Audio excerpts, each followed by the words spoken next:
दोस्तों, मेहरबानों, कदरदानों, इस वीकेंड हम सब जानते हैं संडे को एक तरफ बार्सिलोना ने हरा दिया रियल मैड्रिड को 3-1 और दूसरी तरफ आर्सेनल ने हरा दिया टॉटनहम हॉटस्पर को। दोनों ही डर्बीज थी और दोनों ही बहुत बड़े राइवल्स हैं अपने ही अपने मैचेस के अंदर। ऑब्वियसली बार्सिलोना रियल मैड्रिड जो है वो सबसे बड़ी गेम थी इस वीकेंड के ऊपर। इवन दो सऊदी अरब में मैच था और सऊदी अरेबिया में जब ये मैच हुआ तो ये सुपर कोपा डी स्पेना का मैच था and Barcelona one that game. कुछ लोग कह रहे हैं कि ये बार्सिलोना के एक न्यू एरा का आगाज़ हुआ है। तो शुरू करते हैं बार्सिलोना और रियल मैड्रिड से।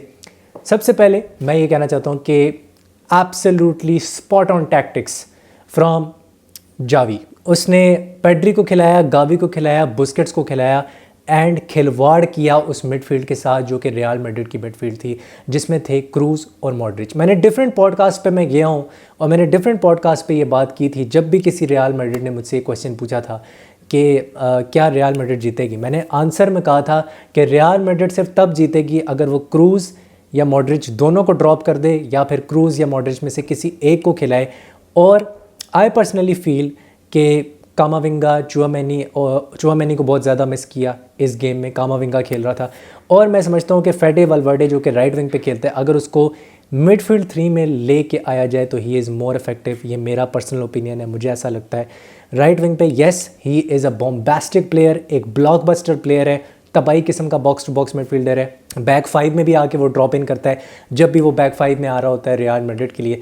बट आई थॉट, अब आई स्टिल थिंक, मुझे अभी भी ये मेरा ये ओपिनियन है कि उसको मिडफील्ड 3 में होना चाहिए, ना कि फ्रंट 3 में एज अ राइट विंगर। ये मैं अभी भी ऐसे फील करता हूँ। तो आई थॉट कि जो मॉड्रिच था, क्रूज था, they're lethargic, they're slow on the ball. Yes they're doing well, they're trying के बिटवीन द लाइंस पास करके बॉल को प्रोग्रेस किया जाए और बिटवीन द लाइंस हर्ट किया जाए, एक डिफेंस स्प्लिटिंग पास दिया जाए, लेकिन वो उनसे हो नहीं पा रहा था क्योंकि जब भी बार्सिलोना के पास बॉल आती थी उनके पास टोटल कंट्रोल होता था, फुल कंट्रोल उनके पास होता था। पेड्री, गावी, बुस्केट्स ये बॉल चला रहे थे, बॉल इनको चलाने की इजाज़त दी जा रही थी। The only man who was playing well in that midfield of Real Madrid was कामाविंगा। और ये तो मेरे ख्याल से हर कोई एग्री करेगा कि कामाविंगा जो था वो अच्छा खेल रहा था और उसको भी बेंच कर दिया गया। बट अनफॉर्चुनेटली उसके बाद जो भी प्लेयर्स हैं वो ज़्यादा इम्पैक्ट क्रिएट नहीं कर सके। हाँ, जब रोड्रिगो आया तो तब आपको लगा थोड़ा सा कि यार थोड़ा सा अटैक्स ज़्यादा बन रहे हैं, थोड़ा पासेस ज़्यादा निकल रहे हैं बिटवीन द लाइंस और वो रन्स बहुत अच्छे निकाल रहा था, ड्रिफ्ट इन हो रहा था।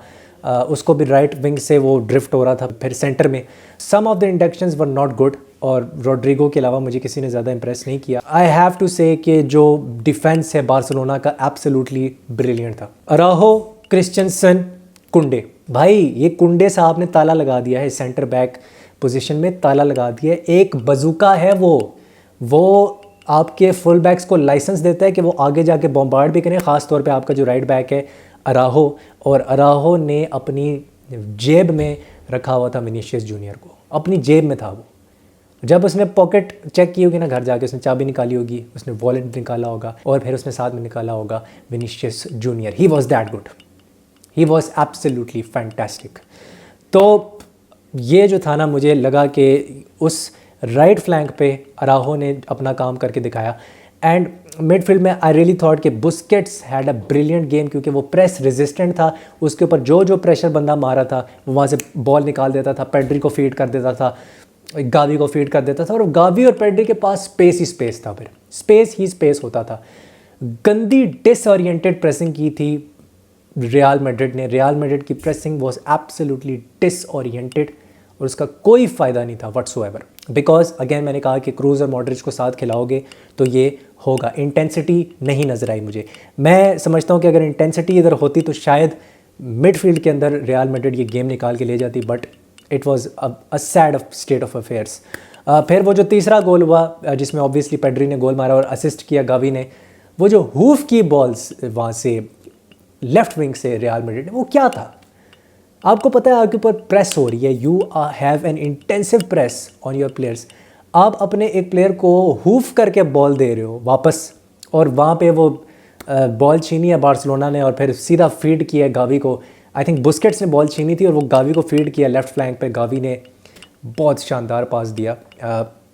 बाल्डे की मैं तारीफ़ करना चाहता हूँ। Balde can become the next Jordi Elba. जितना वो एक्सप्लोसिव है, जितना उसकी एक आई है पास की, वो बहुत कमाल है यार। मतलब उसका विजन, ही नोज़ कि अगर एक बंदा आ रहा है तो मैंने उसको कैसे आउटर ऑफ द बूट से उसने एक पास निकाला था। मुझे याद है डेम्बेले को, डेम्बेले ने वो चांस मिस कर दिया था।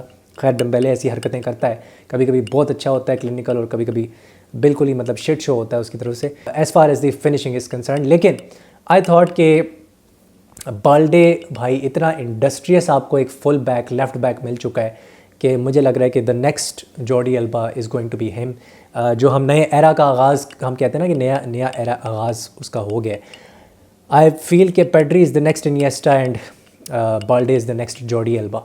तो ये है। एंड यू नेवर नो कि गावी 18 साल का लोंडा, 2 असिस्ट की उसने और 1 गोल मारा, तो he might turn out to be the next Xavi. You never know. मैं इतने कंपैरिजंस नहीं करना चाह रहा, बट मुझे वो झलक नज़र आती है, वो 2010-11 वाली 12 वाली जो बार्सिलोना थी 8 से लेके 12 वाले टेन्योर में पेप गार्डियोला के अंदर, तो वो झलक मुझे नज़र आती है। जावी हमेशा कहता है कि टाइम स्पेस के ऊपर फोकस करो। टाइम होना चाहिए तुम्हारे पास कि तुम पास निकाल सको, और स्पेस होना चाहिए, उसको सफोकेट करो। और स्पेस को फिर तुम्हारे पास इतना स्पेस होना चाहिए, पोजिशनल प्ले तुम्हारा इतना अच्छा ओरिएंटेड होना चाहिए कि तुम सही जगह पर सही वक्त पे मौजूद हो। ये उसकी फ़िलासफ़ी है, और वो फ़िलासफ़ी आपको नज़र आई उस पूरे फाइनल के अंदर जो उसमें इंटीग्रेट की गई। फेडे वालवर्डे वापस ट्रैक बैक कर रहा था, वापस आने की कोशिश कर रहा था, लेकिन मुझे तब भी लग रहा था कि जो फ्रंट 3 था बार्सिलोना का वो आउट नंबर कर रहा था, जिसमें कि ऑब्वियसली हम जानते हैं पेड्री खेल रहा था और लेवेंडोस्की वॉज प्लेइंग, लेवेंडोस्की के साथ गावी खेल रहा था और डेम्बेले खेल रहा था। तो ये जो 4 थे, मतलब 4-2-3-1 में, क्योंकि 2 पिवट्स थे और 2 पिवट्स में बुस्केट्स था एंड फ्रैंकी डियोंग था, और फ्रैंकी डियोंग और बुस्केट्स जो नंबर 6 थे उसके ऊपर जो आपके मार्कर्स आ रहे थे, जो 2 नंबर 8 आ रहे थे, क्रूज़ और मॉड्रिच, वो सही तरह से कवर नहीं कर पा रहे थे। वहीं पर जो मेन बैटल हारी गई है वो उधर ही हारी गई है, मैं ये समझता हूँ। तो a brilliant game, fantastic game. Lewandowski again 1 touch play, उसका you know that eye for a goal, वो तो वर्ल्ड क्लास है, उसमें कोई शक नहीं है। तो जितनी तारीफ़ की जाए कम है। एंड क्रिश्चियनसन एक भड़वा है, ये याद रखो, क्रिश्चियनसन एक भड़वा है। आगे मैं जाता हूँ और बात करना चाहता हूँ मैं थोड़ा सा आर्सेनल और टॉटनहम पे।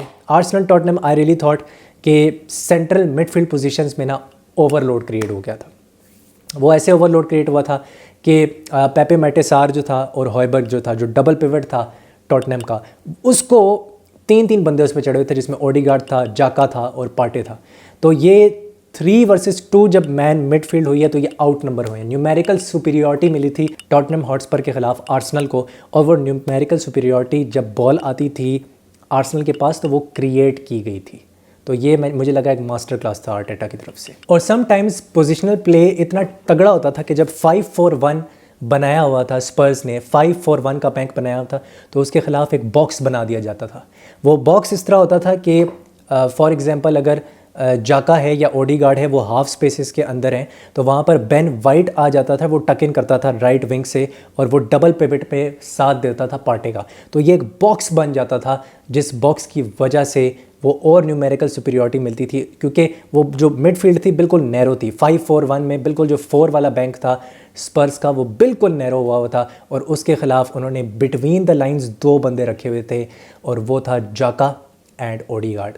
और वहीं से उन्होंने फिर गोल्स मारने की कोशिश की, और एक गोल उनको मिला भी, जो कि ओडीगार्ड का गोल था। तो आई रियली थॉट कि ये एक जब बॉल प्लेइंग एबिलिटी थी, जब बॉल आती है उसका सही इस्तेमाल कैसे करना है, वो करके दिखाया आर्टेटा ने, और कैसे एक मिड लो ब्लॉक टीम को ब्रेक करना है, ये आर्टेटा ने हमें बताया कि किस तरह किया जाता है।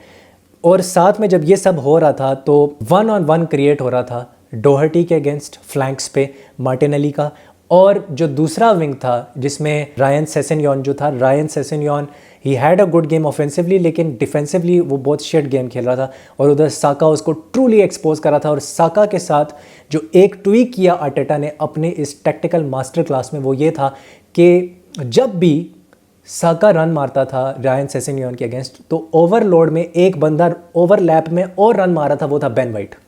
बेन वाइट जब ज़रूरत पड़ती थी तब मिडफील्ड में आके टक इन कर लेता था, और जब वो आगे जाता था तो फिर जिनचेंको मिडफील्ड में डबल पिवट में आके टक इन करता था पार्टे के साथ। तो वो जब ओवरलोड क्रिएट हुआ, मतलब 2 वर्सेस 1 हो गया, ये 2 वर्सेस 2 हुआ, तो उन्होंने एक पास ऑब्वियसली दिया ओडीगार्ड को, और Odegaard scored from that goal. तो वो ओवरलोड क्रिएट करके हाफ स्पेस में और जोन 14 में मैं कहना चाहूँगा कि वहाँ से उन्होंने गोल निकाला ओडिगार्ड का। तो ब्रिलियंट था वो, और वो 1 वर्सेस 1 क्रिएट करते जाते जिसमें मार्टिनेली और साका बहुत अच्छे हैं फुल बैक्स के अगेंस्ट। एक और चीज़ मुझे लगी जो आर्सेनल की वीकनेस थी विदाउट द बॉल, जो मुझे फील हुआ कि काफ़ी ज़्यादा स्पेस मिल रही थी रायन सेसेन्योन को, क्योंकि सॉन बार बार डीप एंड ड्रॉप कर रहा था। तो 5 वर्सेस 5 हम जानते हैं कि कर दिया था। एक और मास्टर क्लास ये भी था आर्टेटा का कि जब उसको लगा कि 5 जो अटैकर्स हैं स्पर्स के, जिसमें सॉन आता है, कुलिसेव्स्की आता है, केन आता है, डोहर्टी आता है और रायन सेसेन्योन आ रहा था, तो उसने किया ये कि साका को कहा भाई तू पीछे जा, तू पीछे जाके डिफेंड कर, भड़वा बन जा। वो भड़वा बन गया, उसने 5 वर्सेस 5 कर दिया। रायन सेसेन्योन को फिर साका डिफेंड कर रहा था, तो उसने अपना मैन फिर मार्क कर लिया था सेकंड हाफ के अंदर, क्योंकि सेकंड हाफ में सारा मोमेंटम टॉटनहम हॉटस्पर के पास था। आई थॉट कि 5 वर्सेस 5 की जो एक टैक्टिकल उसने चेंज किया, दैट वॉज ब्रिलियंट। उस पर भाई अवार्ड दे दो आर्टेटा को अवार्ड दे दो, जो भी बेस्ट मैनेजर का अवार्ड है जो भी दे दो। तो ये उन्होंने उसको रेक्टिफाई करने की कोशिश की जब उन्होंने देखा कि रायन सेसेन्योन को स्पेस मिल रहा है क्योंकि पीछे ड्रॉप इन कर रहा है सॉन, और सॉन जो था वो बार बार बेन वाइट को खींच लेता था, या कभी कभी आप कह लो कि सलीबा को खींच लेता था। तो सलीबा कभी कभी वाइट खींच रहा था सॉन से, कभी कभी अंदर टक इन हो रहा था।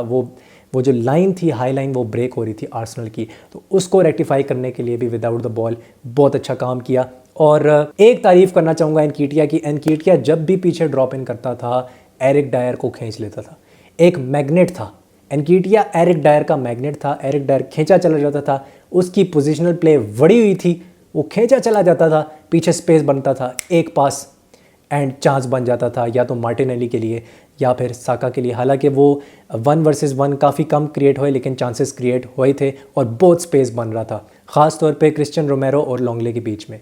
तो आई थॉट कि विदाउट द बॉल और with the ball complete football खेली आर्सेनल ने with a few weaknesses and all. एक ट्वीक जो मुझे बड़ा पसंद आया वो ये था कि हम मोस्टली देखते हैं कि मार्टिनेली जो है वो आगे बॉम्बार्ड कर रहा होता है और जिनचेंको जो है वो कभी कभी हम देखते हैं कि टक इन हो जाता है और कभी कभी बहुत हाई अप द पिच होता है। उसका पोजिशनल जो एवरेज पोजीशन है काफ़ी हाई अप द पिच होती है विद मार्टिनेली। यहाँ पे ट्वीक ये किया कि ये दोनों पीछे रहे और साका और बेन वाइट को आगे भेज दिया गया कि भाई फर्स्ट हाफ में तुम जाओ और इनकी मार दो, और वो उन्होंने कर दिया। एंड आई थॉट कि 3-4-3 के साथ डिफेंड किया आर्सेनल ने और फिर डिफेंड किया 5-3-2 के साथ, तो दैट वाज फैंटास्टिक। मैं अब आपसे मिलता हूँ अगली वीडियो में। अगर वीडियो आपको पसंद आई है तो लाइक शेयर और सब्सक्राइब ज़रूर ठोक देना भाई, थोड़ी मदद कर दो यार, थोड़ी मोटिवेशन मिल जाती है।